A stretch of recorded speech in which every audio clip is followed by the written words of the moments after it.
selamat datang di AIDS Talks, podcast seriesnya UNAIDS Indonesia.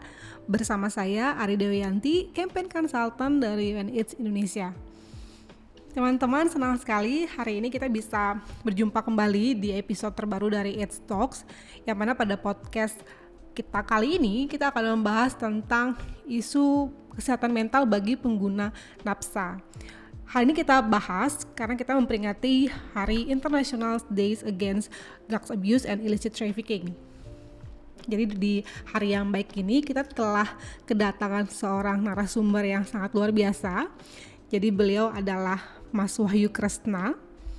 Mas Wahyu Kresna adalah Program Manager dari Yayasan Karitasari Madani atau Yayasan Karisma. Jadi buat teman-teman yang mungkin belum tahu nih Yayasan Karisma itu apa, Yayasan Karisma adalah yayasan yang bergerak di isu pengguna napsa, yang mana mereka terdiri dari orang-orang yang sebenarnya juga terdampak atau dipengaruhi kehidupannya oleh adanya adiksi dari pengguna napsa. Lalu juga mereka terbentuk di tahun 2001 dengan melihat adanya urgensi atau bahaya terkait dengan adiksi dari pengguna napsa itu sendiri dan juga bahaya dari HIV yang terjadi bagi teman-teman pengguna napsa suntik khususnya. Nah, Mas Wahyu Kresna ini juga adalah seorang VCT counselor dan juga seorang drugs addiction counselor. Jadi hari ini kita udah kedatangan tamu yang sangat-sangat spesial dan sangat tepat untuk berdiskusi tentang situasi dari pengguna napsa di Indonesia itu seperti apa. Lalu juga kita akan sangat ingin tahu nih atau sangat ingin berdiskusi tentang memangnya seberapa penting sih kita mengaitkan isu kesehatan mental bagi teman-teman pengguna napsa. Jadi linksnya itu seperti apa. Dan yang terakhir juga kita akan berdiskusi tentang sebenarnya kita sebagai masyarakat umum kita bisa berbuat apa nih untuk bisa mendukung gerakan-gerakan yang memang untuk menanggulangi atau untuk merangkul teman-teman pengguna napsa yang memang memiliki masalah atau memiliki isu di kesehatan mentalnya. Jadi teman-teman, tanpa berlama-lama lagi kita langsung aja yuk mulai diskusinya dengan Mas Kresna. Nah, Mas Kresna, hari ini senang banget kita kedatangan Mas Kresna dan kita mau membahas topik yang sangat relate banget sama teman-teman di Yayasan Karisma. Jadi kita mau bahas tentang kesehatan mental bagi teman-teman pengguna napsa. Dan itu penting nggak sih sebenarnya kayak kita? Siap. Ada mau nanya nih Mas, menurut Mas Kresna dan teman-teman di Karisma gitu, penting nggak sih kita ngomongin tentang kesehatan mental untuk teman-teman pengguna napsa? Sebelum gue jawab, mungkin gue mau memperkenalkan diri dulu. Apa itu Yayasan Karisma ya? Yes. Jadi ya. Yayasan Karisma itu kita sebuah lembaga masyarakat sipil berbasis komunitas yang memang kita bergerak di isu penggunaan nafsa dan HIV/AIDS. Awalnya kita itu memang berdiri awal itu kita dari rehabilitasi, tapi seiring berkembangnya waktu ternyata bahwa masalah penggunaan nafsa itu bukan hanya masalah kecanduan kali ya bahasa ininya, tapi juga ada masalah-masalah lain termasuk salah satunya HIV/AIDS. Dan itu kenapa semenjak tahun 2004 Karisma mulai terjun untuk membantu teman-teman pengguna nafsa suntik yang memang berisiko tinggi untuk tertular HIV/AIDS. Dan kebetulan di zaman itu prevalensi HIV/AIDS di kalangan pengguna nafsa paling tinggi, sekitar 56%. Dan sekarang sih sudah menurun drastis lah ya. Sekarang kalau saya tidak salah dari datanya Kementerian Kesehatan itu sekitar 15-20% di angka itu, saya lupa persisnya. Nah, menjawab pertanyaan Ari, penting nggak kesehatan mental dan pengguna nafsa? Sangat penting, sangat related. Gitu, sebenarnya kesehatan mental ini bukan hanya untuk pengguna nafsa, tapi sebenarnya untuk kita semua. Apalagi di zaman yang serba canggih dan serba cepat saat ini ya. Gitu, apa-apa kayaknya persaingan cukup kuat, terus apalagi kehidupan sosial juga kayaknya di TV kita nonton sih bagus atau di YouTube bagus, tapi sebenarnya tidak seperti itu. Gitu. Dan kita tahu juga misalkan kita tarik ke teman-teman pengguna nafsa juga mungkin salah satu alasan mereka menggunakan nafsa itu untuk mendapat ketenangan mental, ketenangan jiwanya. salah satunya. Mungkin mereka pelarian teman-teman pengguna nafza itu untuk mendapatkan ketenangan dari kehidupan yang memang cukup keras, gitu ya. Baik itu secara ekonomi, baik itu tekanan dari pekerjaan yang kita tahu bahwa sekarang ini pekerjaan cukup berat, apapun itu. Jadi salah satu alasan mungkin itu ya gue supaya gue berketenangan mental, nak. Karena kalau enggak, gue nggak kuat untuk ngejalanin hari-hari gue.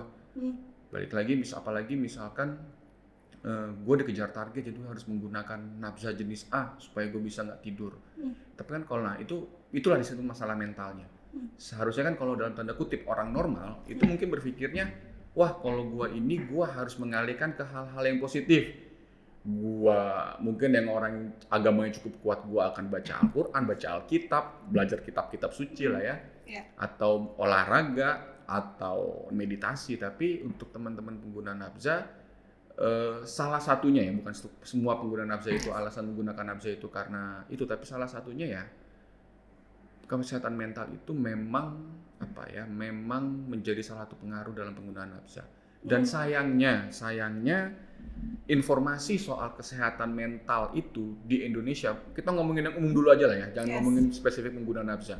Yang umum itu masih sangat kurang sekali di Indonesia. Ya, benar, setuju. Orang berpikir bahwa misalkan gua ke psikolog atau gua ke psikiater, gua pasti bermasalah. Lu pasti orang gila. Itu stigma yang ada di masyarakat. Iya, benar banget. Gua ke psikiater dapat obat, lu gila ya? Kenapa jadi gua gila? Gua butuh bantuan yang mungkin teman-teman sekitar gua, keluarga gua nggak bisa bantu, makanya gua butuh profesional. Tapi sayangnya itu belum cukup masif informasi soal itu. Nah, apalagi teman-teman pengguna nafza yang mereka memang kalangan tertutup kan? Eksklusif, teman-teman pengguna nafza ini eksklusif. Apalagi mereka yang memang punya permasalahan yang cukup banyak pasti, mulai dari masalah penggunaannya, masalah keluarga, belum lagi masalah sama aparat penegak hukum yang memang selalu saja yang menjadi ibarat kata nih pengguna nafza dan aparat penegak hukum ini ibarat air dan minyak, nggak akan pernah bisa disatuin. Gitu. Jadi ya seperti itulah gitu yang memang ya, dan mereka sayangnya stigma dan diskriminasi untuk teman-teman pengguna nafza ini masih sangat tinggi. Bukan hanya pengguna nafza tapi teman-teman yang teman-teman marginal lainnya.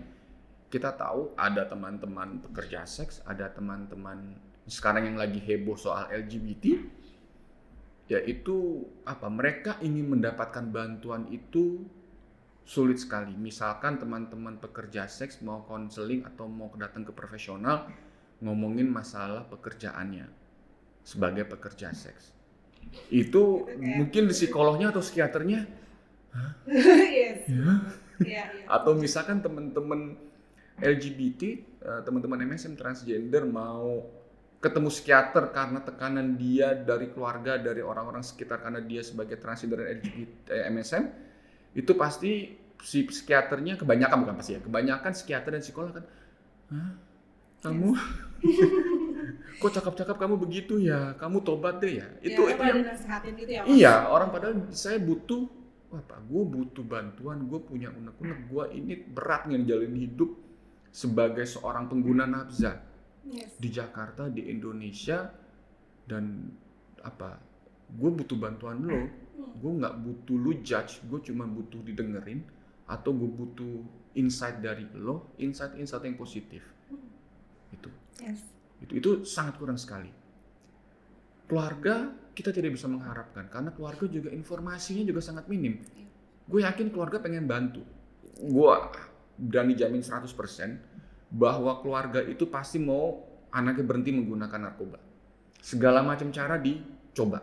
Mulai dari mindahin dia sekolah, mindahin dari lingkungannya, dia dimasukin rehab, dia dimasukin pesantren, tapi tidak berhasil dan keluarga bingung. Karena keluarga kurang informasi. Gitu kan. Terus juga teman-teman sekitar, orang-orang sekitar yang pengen bantu tapi kurang informasi. Gitu. Jadi kurang informasi masalah penggunaan nafza, kurang informasi masalah kesehatan mental. Jadi double dikurang informasinya. Sedangkan kita tahu bahwa sekarang ini bukan hanya pengguna nafza lah, semua orang mempunyai masalah kesehatan mental. Cuman ini menjadi isu yang memang masih sangat sedikit lah ya. Gue seneng tuh anak-anak Jaksel ngomongin mental health issue Yes. tuh kan yang dari ya mudah-mudahan orang-orang mulai aware terhadap ini bahwa ya lu mental health itu suatu masalah yang serius yang perlu dicarikan solusinya. Yep. Gitu, lu nggak bisa lepas tanggung jawab gitu aja, itu kan masalah lu nggak bisa. Negara harus mulai bertanggung jawab membantu warganya terkait dengan mental health issue ini. Bahwa kita tahu di berita-berita banyak anak-anak sekolah stres, bunuh diri, yang mungkin zaman dulu itu masih sangat jarang banget kali. Sekarang anak SMA nggak lulus sekolah SMA, nggak lulus masuk kuliah perguruan tinggi yang diingini, bunuh diri, jadi sakit jiwa. Itu yang sangat disayangkan lah. Dan harapannya sih memang stakeholder terkait, para pemangku kepentingan, para pemangku kebijakan mulai sadar bahwa masalah kesehatan mental itu penting untuk pengguna nafza, untuk teman-teman yang marginal. Ini ada teman-teman pekerja seks, ada teman-teman MSM, ada teman-teman transgender. Ini penting. Kalau jangan dikaitkan dengan isu agama, karena kalau dikaitkan dengan isu agama itu akan berat lah ya. Tapi kita melihatnya memang dari sisi kesehatan. Namanya juga mental health issue, masalah kesehatan mental. Bagaimana teman-teman marginal ini, teman-teman pengguna nafza ini, paling nggak dia bisa mendapatkan haknya, mendapatkan akses layanan kesehatan secara baik dan aksesibel. Aksesibel tuh mudah dijangkau, baik secara jarak maupun secara harga. Karena gini, mental health itu setahu gue ya, itu dia belum masuk ke dalam BPJS deh. Yes, belum bisa diakses. Belum bisa diakses, jadi lo harus bayar, dan itu mahal. Kita tahu sekarang psikiater itu spesialis, dokter spesialis. Minimum dokter spesialis di Jakarta itu berapa? 250 sampai 300. Gue kurang tahu, mungkin di daerah, mungkin kurang lebih antara 200 ribuan. Psikolog kurang lebih sama. Nah, siapa yang mampu mengakses itu? Hanya orang-orang ekonomi menengah ke atas. Sedangkan kita tahu pengguna nafza banyak dari kalangan ekonomi menengah ke bawah. Dan ini yang mesti kita pikirkan bersama. Gue setuju, bukan hanya kita menodong pemerintah, tapi kita juga sebagai yang bergerak di isu nafza, di isu mental health, teman-teman komunitas atau teman-teman yang marginal juga, ayo bergerak bersama. Karisma mendapat kemewahan. Beruntung banget Karisma didukung oleh UNAIDS. Waktu itu kita buat modul buku pedoman, buku panduan kesehatan mental bagi teman-teman komunitas di isu HIV. Jadi Karisma itu bekerja sama dengan teman-teman jaringan nasional. Jadi ada Jaringan Indonesia Positif, Organisasi Perubahan Sosial, Gaya Warna Lentera, jaringan JTID, apa lagi ya, Inti Muda kalau saya nggak salah, ada Davi apa siapa gitu. Kita kerjasama untuk ngebangkin panduan, dan kita diarahkan atau dibimbing oleh teman-teman PDSKJI. Jadi memang dari Persatuan Dokter Spesialis Kejiwaan. Jadi para psikiater, dan satu lagi kita juga ada praktisi. Memang praktisinya ini kebetulan psikiater juga, dan dia memang sangat positif terhadap teman-teman penanggulangan nafza. Jadi beruntung sekali, dan itu sudah jadi bukunya dan sudah kita sebar ke teman-teman jaringan. Harapannya buku tersebut bisa jadi bahan bacaan yang positif bagi teman-teman komunitas. Bahasanya sangat ringan menurut gue. Jadi bahasanya bukan bahasa sekolahan yang lu misalkan dokter spesialis jiwa atau lu bahasa psikolog, enggak, tapi bahasanya bahasa komunitas, dan harapannya mudah dimengerti dan bisa diimplementasikan. Karena ya kita berharap juga, tadi kita sudah menuntut tanggung jawab dari pemerintah. Sekarang kita juga harapannya kita bisa bertanggung jawab pada teman-teman kita sendiri, saudara-saudara kita sendiri, bahwa kita mungkin yang bekerja di isu HIV mempunyai kemewahan lagi, bahwa kita bisa tahu informasi lebih cepat, kita tahu jejaringnya siapa saja. Tapi bagi teman-teman yang belum mendapatkan atau bahasanya, mungkin teman-teman yang kita bantu selama ini, entah itu klien atau pasien, mereka belum mendapatkan kemewahan seperti kita untuk mendapat informasi secara baik soal nafza, soal mental health, soal HIV, bagaimana cara penularan HIV, apakah masalah mental health itu menular atau tidak, apakah penggunaan nafza itu menular atau tidak, bagaimana cara dampak buruk dari penggunaan nafza itu apa saja. Karena dampak buruk penggunaan nafza itu kan bukan masalah kriminal. gitu. Tapi kesehatan, orang misalkan dia bergantian jarum suntik, itu lu bisa kena HIV. Kalau lu kena HIV, ya lu harus komitmen minum obat seumur hidup dan jaga pola hidup lu, gitu kan ya. Terus misalkan lu bergantian, misalkan teman-teman yang menggunakan apa namanya tuh sabu, misalkan bergantian bong, lu bisa terkena penyakit ISPA atau TB. Itu kan informasi yang tidak ada. Informasi yang ada soal nafza sekarang nggak boleh pakai narkoba, entar lu di penjara. Deset gitu. Lu pakai narkoba masuk neraka. Lu pakai narkoba dimusuhin sama orang. Itu informasi yang beredar saat ini. Belum ada informasi yang cukup komprehensif dan cukup baik lah, yang positif. Iya. Tentang dampak kesehatan sebenarnya Iya. banyak banget nih. Bukan hanya kesehatan, tapi juga masalah sosialnya, bagaimana masalah komunikasi dan segala macam itu. Gitu. Nah ini yang masih ya karisma dengan teman-teman semua, kita bagaimana kita mengkampanyekan bahwa pengguna nafza itu butuh dibantu. Kalau dipidanakan, gue belum pernah baca tuh ya jurnal soal siapapun di penjara keluar dari penjara itu insaf. Belum ada studinya. Iya, benar. Yang ada yang gue tahu, karena kita berinteraksi dengan teman-teman pengguna nafza setiap hari, yang gue tahu dia masuk penjara yang tadinya dia baik-baik aja, masuk penjara malah belajar di dalam penjara dan keluar dari penjara malah lebih hebat. Ya apa ya, bukannya gue maksud untuk ini, tapi itu kenyataan yang ada. Ditambah lagi teman-teman di lapas dan rutan, mereka itu over capacity. Dan sayangnya over capacity itu 50%-nya itu dari penggunaan nafza. Dari pengguna nafza, bukan bandar. Mungkin dari 50% pengguna nafzanya 80%, bandarnya 20%. Karena jomplang juga. Jomplang. Yang pengguna nafza itu 80% mungkin. Karena gue belum tahu angka pastinya. Tapi bandarnya sangat sedikit sekali. Ini yang sedang dikampanyekan oleh teman-teman, ya pengguna nafza itu korban. Korban dari apa? Kalau orang nanya korban dari apa, kan lu pakai sendiri. Itu ya selalu sendiri. Korban dari kurangnya informasi soal nafza itu seperti apa. Korban dari penggunaannya itu sendiri, karena dia kurang informasi. Dia nyoba, oh ternyata kata orang tua gue salah, katanya kata orang tua gue narkoba gak enak, begitu gue pakai enak kok. Pas enak gue ketagihan. Ya sangat manusiawi, manusia itu sangat senang sekali dengan yang enak-enak. Nggak usah pengguna nafza lah. Ari mungkin. Lu ketemu makanan enak, lu pasti akan pengen kesana terus kan, ke tempat makan itu manusiawi banget. Kalau gue tahu sebenarnya makanan itu bikin gue apa? Iya, ya pokoknya gue senang soto Betawi ini ya. Lu nggak tahu soto Betawi bisa bikin lu mungkin apa, asam urat, lu bikin apa, bikin apa, ya kita nggak tahu. Itu manusiawi. Jadi korban dari situ, kurangnya informasi. Korban dari penggunaan nafza. Korban dari mungkin banyak teman-teman cerita soal sistem yang ada saat ini. Nah, kayak gimana itu maksudnya? Iya, bahwa pengguna nafza itu dia kalau dari teman-teman, informasi dari teman-teman bahwa pengguna nafza itu tidak mendapatkan keadilan yang benar.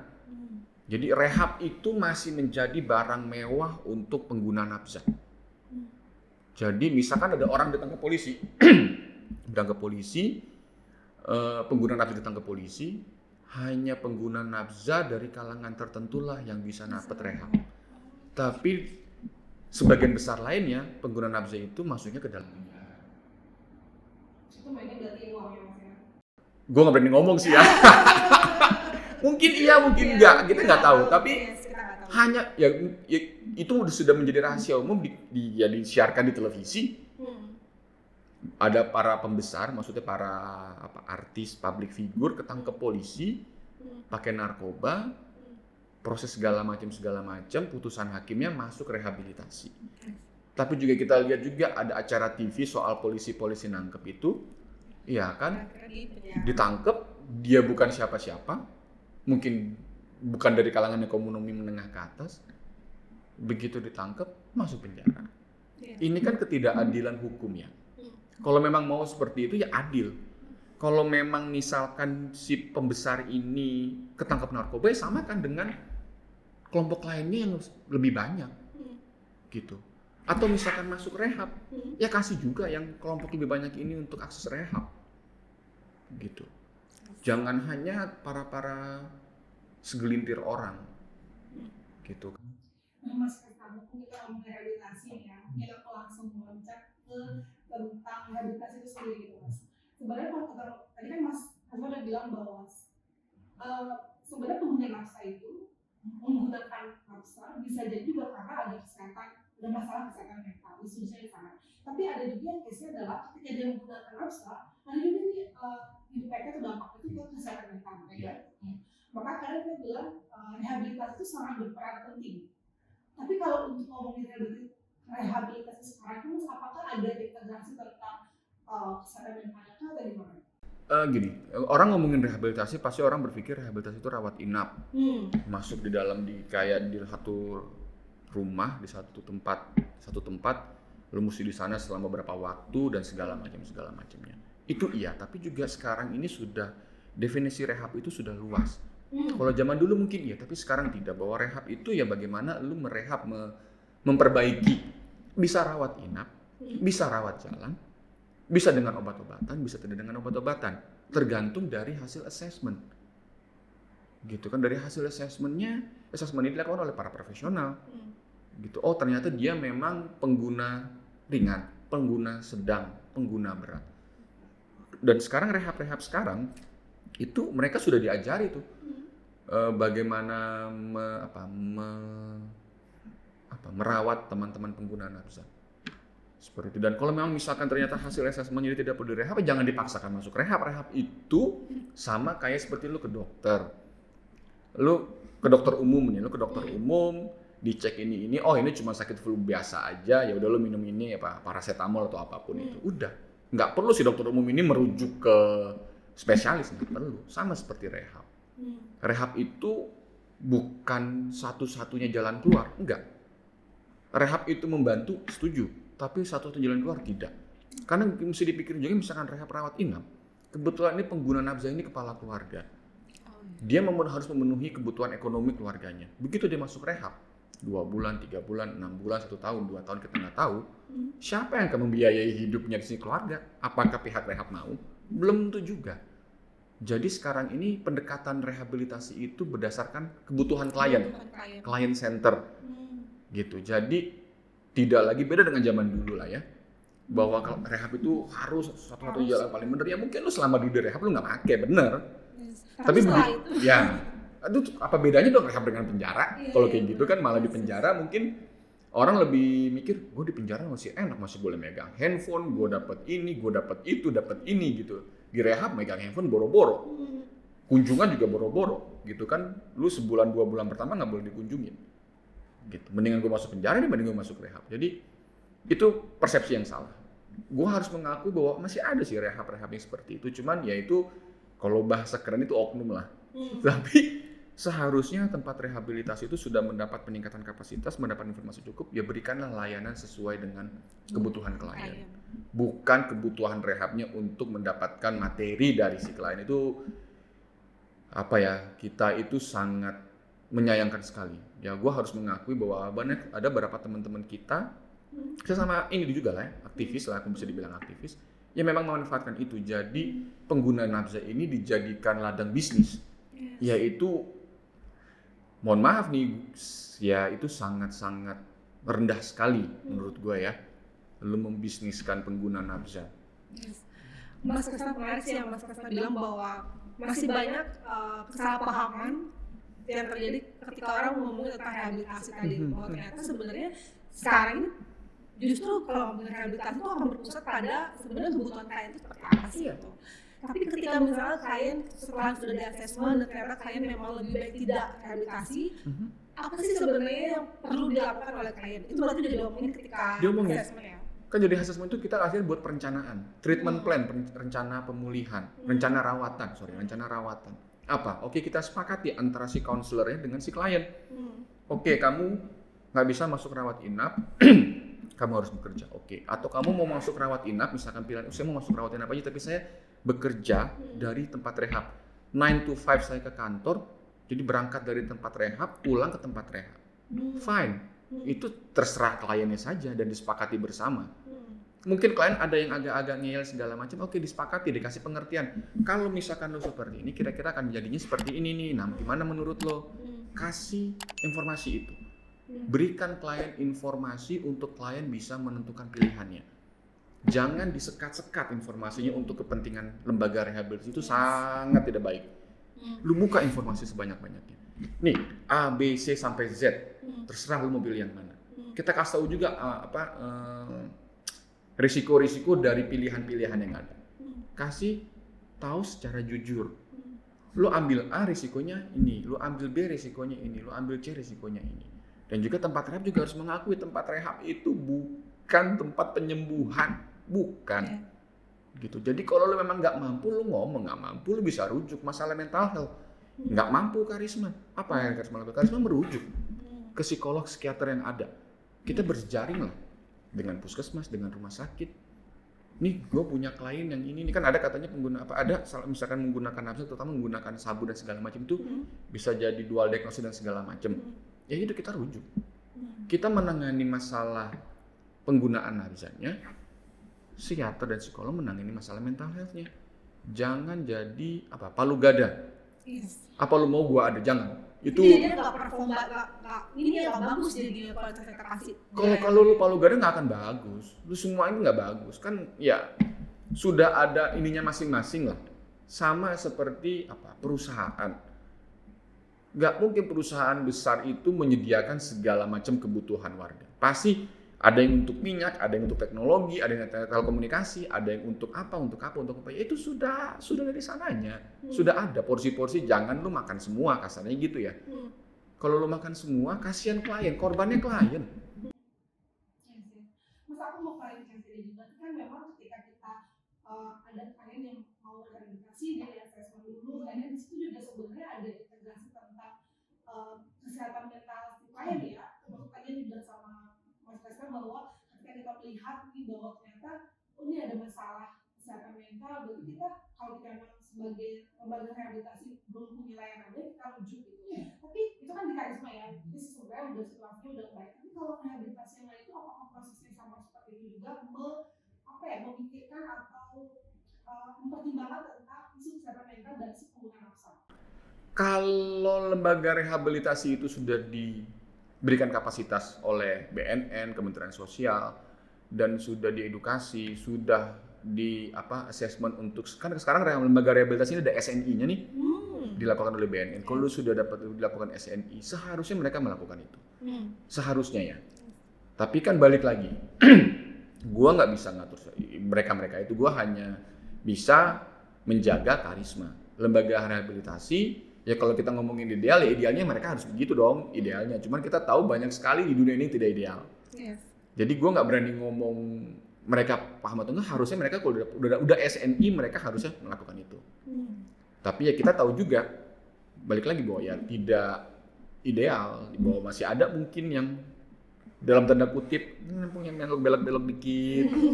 Alasannya ya ini segala macam ya. Mau gimana lagi lah ya. Mas, kita sekarang tadi kan Mas bilang bahwa Karisma tahun lalu udah produce ketentuan tentang kesehatan mental untuk populasi kunci, termasuk juga dalamnya pengetahuan kan. Kita tahu kalau kesehatan mental di kelompok rentan, termasuk juga kelompok pengguna nafsa itu jadi kayak double burden gitu kan, maksudnya kayak banyak banget gitu masalah yang kita dapetin. Nah, boleh cerita dikit nggak kira-kira temuan di modul itu yang menarik, yang mungkin orang lain pada nggak tahu gitu, tapi itu terjadi itu kira-kira apa sih? Teman-teman rentan ini mereka tidak tahu apa itu kesehatan mental. Informasinya itu gue kaget. Hanya segelintir orang. Gitu. Mereka ternyata ini tuh. Ternyata selama ini mungkin gue punya masalah. Iya. Ternyata ini tuh. Baru dong pada saat kita diskusi. Sebelum-sebelumnya mereka enggak. Malah ada yang berpikir sebelumnya ya memang udah begini aja kali. Nah, itu kan kasihan ya. Gitu loh, maksudnya lu berhak untuk mendapat informasi seluas-luasnya. Tapi pada situ enggak. Terus kalau udah saya begini, saya mau aksesnya kemana ya? Kalau di puskesmas ada nggak ya? Nah, di puskesmas saat kita nggak usah jangan ngomong gratis dulu. Aksesibel nggak secara jarak, secara ini ada nggak di tempat saya tinggal? Kita jangan ngomongin Jakarta ya. Kalau Jakarta mah apa-apa mah udah tutup mata lah. Tapi kita ngomongin teman-teman nggak usah jauh-jauh lah. Teman-teman yang di Kabupaten Bogor, bukan di Kota kotanya, tapi Kabupaten Bogor. Yang semuanya berpusatnya mungkin di daerah Cibinong dan sekitarnya. Tapi bagaimana teman-teman yang di Gunung Sindur yang jauh? Bagaimana dengan teman-teman yang di Karawang? Nggak usah jauh-jauh dari Jakarta kita ngomongin. Itu bagaimana aksesnya? Ada nggak ya di klinik atau di puskesmas? Terus misalkan ada, masuk BPJS nggak ya? Atau harganya masuk di kantong saya nggak ya? Itu yang jadi masalah. Ini bukan hanya ngomongin tahun teman-teman rentan ya, tapi semua umum. Gitu. Di Jakarta aja hanya puskesmas ini sedang digiat-giatkan nih soal masalah kesehatan mental. Ada psikolog sekarang kan di puskesmas. Tapi bagaimana dengan di luar Jakarta? Indonesia bukan Jakarta loh. Masih banyak lagi loh. Masih ada dari Sabang sampai Merauke. Kan Miangas dan mana lagi atas saya nggak tahu tuh. Itu masih ada loh. Iya sih, menarik sih Mas Fadil bilang bahwa ternyata banyak dari teman-teman kelompok rentan yang sebenarnya mereka mengalami isu kesehatan mental, tapi mereka nggak tahu bahwa itu sebenarnya udah termasuk dalam isu kesehatan mental karena mereka merasa kayak ya hidup mungkin udah berat ya, jadi ya wajar lah. Kita kan selalu didoktrin gitu ya sama orang tua ya. Ya udah kamu terima aja, udah memang ini jalannya kamu gitu. Ya mungkin bagus, niatnya baik, cuman sayangnya tidak ditambahkan informasi yang lanjutannya. Ya dan ditambah lagi juga dengan ya ketika udah sadar bahwa oke aku ada masalah di kesehatan mental aku gitu, terus udah tahu mau akses kemana tapi kayak masih aduh aksesnya ya, tapi pikirnya di Stigma diskriminasi ada. Jadi pertama itu masalah akses, kedua masalah pembiayaan, ketiga stigma diskriminasinya masih tinggi. Itu dan ya itu tanggung jawab bersama, bukan hanya tanggung jawab pemerintah. Enggak, gue nggak setuju kalau cuma dibilang tanggung jawab pemerintah. Enggak, tanggung jawab kita semua. Gitu. Kita sebagai penggerak isu dari teman-teman kelompok rentan, ya kita harus bergerak bersama. Gitu loh. Bukan hanya pemerintah saja. Kan fungsinya kita kan sebagai penyeimbang pemerintah. Kalau pemerintah tidak ada, ayo kita dorong. Kalau pemerintah nggak tahu, kita kasih tahu. Kalau pemerintah nggak siap, ayo kita siapkan bersama. Ayo kita bergandengan tangan. Nggak ada siapa yang di depan, siapa yang di belakang. Nggak, kita sama-sama, sejajar. Gitu. Nah, Mas Ustaz kalau ngomongin tentang yayasan karisma sendiri gitu kan, terkait dengan layanan kesehatan mental tadi, selain udah terintegrasi tentang direhabilitasi tadi, kalau misalnya ada yang punya isu kesehatan mental, lalu prosesnya dirujuk ke profesional, gitu kan. Terus juga bikin modul tadi, panduan tadi itu, ada nggak sih Mas hal-hal yang sebetulnya udah dicoba oleh karisma untuk bisa mengadres isu kesehatan mental khusus untuk teman-teman punya nafsu? Ada, kita waktu itu karisma didukung dengan Mainline.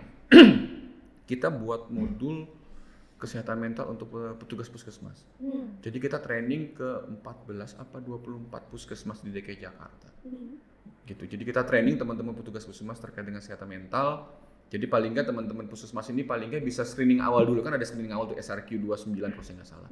Bisa menggunakan itu, dari situ misalkan keluar hasilnya bisa, misalkan puskesmas tidak mampu menangani, bisa langsung merujuk ke rumah sakit atau ke layanan kesehatan yang ada layanan psikiatrinya atau layanan psikolognya. Seperti itu sudah kita lakukan itu di 2018-2019. Seperti itu. Jadi kita memang ya kita berusaha untuk bisa menjembatani ya, karisma jadi jembatan lah ya untuk teman-teman pengguna nafsa untuk bisa mengakses layanan secara maksimal.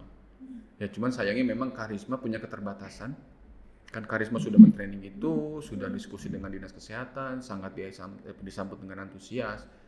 Ya memang untuk yang jadi masalah kan gini, di Indonesia itu ngebuat gampang tapi mempertahankan yang susah. Sustainability-nya susah. Itu ngebuat gampang, apa yang nggak ada di kita. Kita buat apa aja bisa. Tapi mempertahankan apa yang udah kita buat itu yang agak susah. Nah ini memang masih menjadi PR kita bersama, menjadi PR karisma. Untuk bagaimana mempertahankan apa yang sudah kita bangun kayak panduan ini. Bagaimana panduan ini bisa dipergunakan dengan baik. Bagaimana panduan ini bisa lebih ramah dengan teman-teman kelompok rentan. Dengan bagaimana panduan ini bisa diteruskan kepada teman-teman petugas kesehatan dan layanan kesehatan. Bagaimana panduan ini bisa diterima oleh pemangku kebijakan sehingga pemangku kebijakan itu bisa lebih terbuka matanya dan bisa mempersiapkan layanan kesehatan yang ramah untuk masyarakat. Kita nggak usah ngomongin kelompok rentan, untuk masyarakat dulu aja lah. Untuk masyarakat aja belum ramah, apalagi untuk kelompok rentan. Iya. gitu kan? Lebih sulit lagi. Iya, lu ke rumah sakit ada ke SPKJ diliatin, gitu, iya kan? Yes. Kenapa lu sakit jiwa, lu orang gila lo ini, gituin kan? Kan ya ampun tuh masyarakat tuh bukan siapa-siapa, maksudnya dia dari masyarakat kebanyakan. Apalagi teman-teman pengguna nafza yang katanya kan pengguna nafza itu kan katanya cara berpakaiannya nggak bener, apa segala macam ini, segala macam nyeleneh. Soalnya kalau orang tuh lihat, oh ini pasti pernah nafsa. Iya. SPKJ, oh kayak gini kayak udah. Iya, udah begitu. Oh, pantes loh, ya. Kan aduh, sedih banget lah maksudnya ya. Ya gitulah memang ya harapan sih memang banyak sekarang udah banyak teman-teman, untungnya sekarang banyak teman-teman yang bergerak di isu ini. Bagaimana juga ya harapannya sih kita bisa bergandengan tangan, kita merajut sama satu sama lain, kita bagi porsinya masing-masing, siapa mengerjakan apa, ayo kita jalan sama-sama. Harapannya seperti itu dari gue sih, bahwa nggak ada siapa menang siapa kalah kok ini untuk isu kita bersama kok. Mau maju siapa silahkan. Karisma posisinya siapa yang mau maju monggo ayo kita dukung. Karisma punya ini nih, kalau mau digunakan alhamdulillah, tidak menggunakan ya tidak apa-apa juga, kita tidak akan marah. Seperti itu sekarang posisi kita, dan kita juga sambil juga melakukan advokasi, melakukan diskusi dengan teman-teman pemangku kebijakan. Ayo dong dengan Kementerian Kesehatan Keswanya, ayo dong Pak, ini Bu, seperti itu. Oke. Tadi kan Mas Kas udah bilang bahwa tantangannya adalah justru di sustainability-nya gitu kan ya Mas. Ini boleh ngasih ceritain Mas untuk cerita keberhasilan, karena kan udah banyak banget yang udah dilakukan sama Karisma, baik untuk teman-teman penafsa dan juga di isu kesehatan mental ini gitu. Boleh ngasih hal yang menurut Mas kayaknya ini success story yang sebenarnya belum orang tahu gitu. Itu tadi, membuat peningkatan kapasitas untuk teman-teman puskesmas. Kita buat training soal mental health, soal penggunaan sabu, itu kepada puskesmas di DKI Jakarta. Itu mungkin gue mungkin boleh GR sedikit, hanya Karisma yang melakukan itu, pioneer Karisma melakukan itu. Karisma juga kedua dikasih kepercayaan untuk menjalankan program harm reduction untuk pengurangan dampak buruk untuk teman-teman pengguna sabu. Karisma menjadi pioneer. Gitu. Ada lagi juga teman-teman PKNM di Makassar. Tapi Karisma menjadi pioneer. Karisma menjadi kelinci percobaannya teman-teman PPH Atmajaya, karena waktu itu PPH Atmajaya buat studi, ada hasil studinya dan diuji cobakan di Karisma. Karisma sangat tersanjung sekali diberikan kepercayaan itu.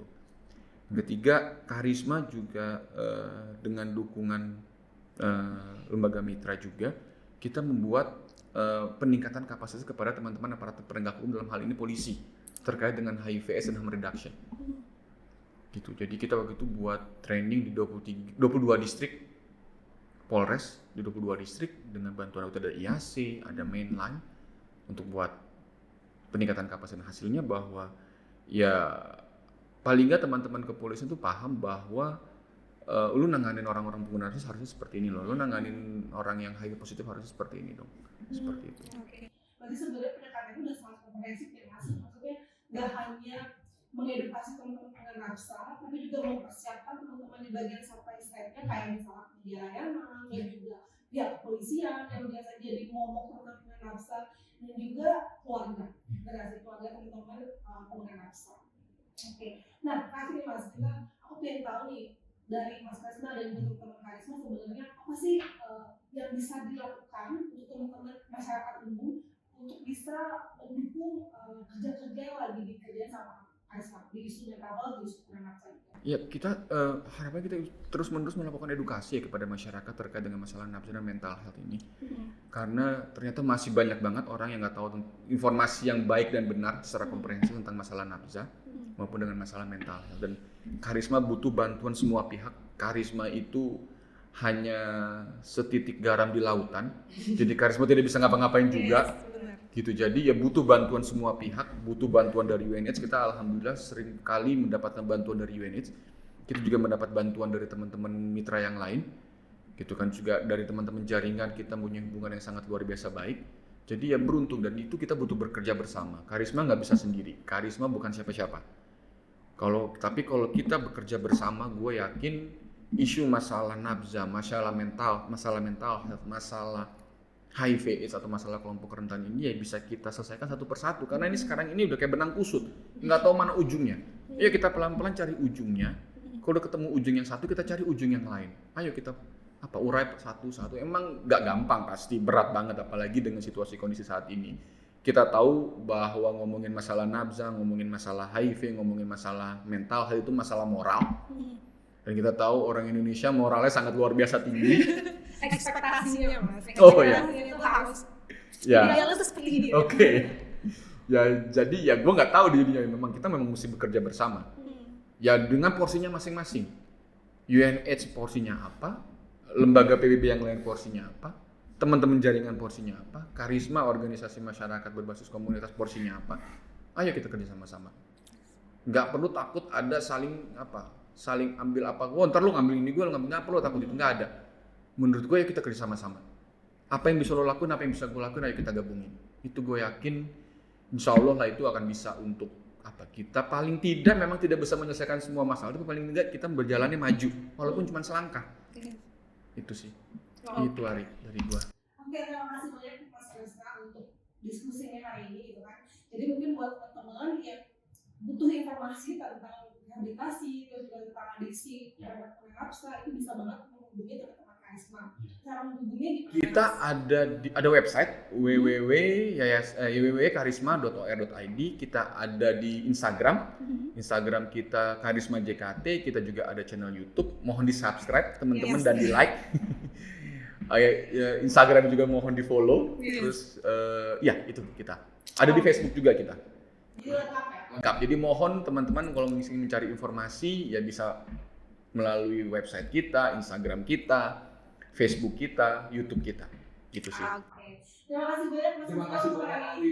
Sama-sama Ari. Ya, dan terima kasih juga buat teman-teman sudah nonton dan juga dari podcast kita hari ini. Jangan lupa untuk subscribe juga YouTube channelnya UNS Indonesia dan juga Spotify di Desktop di Spotify untuk dengerin podcast kita selanjutnya. Ya. Terima kasih. Terima kasih. Ya.